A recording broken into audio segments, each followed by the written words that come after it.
Sony a6000 review, part 2.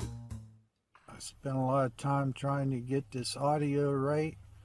I had the either the camera set wrong one time with my external recorder, and I blamed it on having the recorder set wrong because I thought, you know, I had enough experience in editing where I thought it would be a snap for me to do a manual edit and enter the audio, sync the audio with the video. Operator at fault. So I proceeds to do that. Here, a minute into the audio, the sync runs away.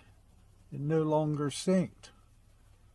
Synced that to start, and a minute into the video, it was gone. I blamed it on the audio at the time, but I think I may had the camera set wrong. I'm not sure yet what the cause of that was, so operator at fault.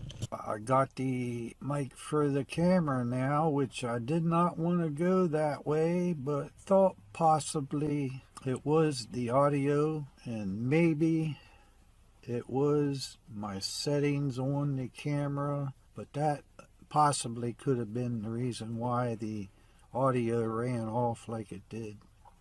There's a settings on this camera for MP4, and it's a settings for two other ones. One is the XAVCS. You have to put it into Camtasia. You can't just click on it like an MP4.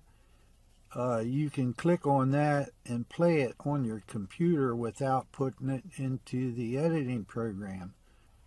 With this Sony proprietary format, you just can't click on it and play it on your computer. You have to enter it into an editing program to view it. So, because here's another excuse not to do this. You know, it's one thing right after another, one challenge right after another, and if you're not persistent, forget about getting a Sony a6000, because you ain't going to be making videos with all the challenges that you have with this camera.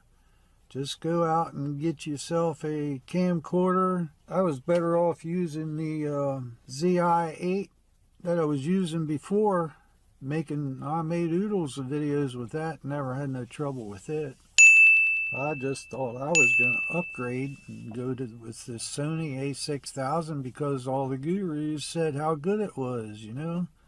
Well, it's not good for the startup small YouTuber that's just starting out. Just do not deal with this Sony a6000 camera because it's not for the new guy. There's too many challenges, and if you don't have it in you, you're not going to conquer it. You are better off with a cheap camcorder.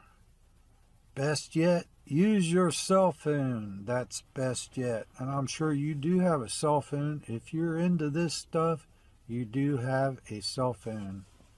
And I'm just wondering if this thing is recording. Another step 4. I'm going to click this and we're done. See how easy that works? I'm out of here.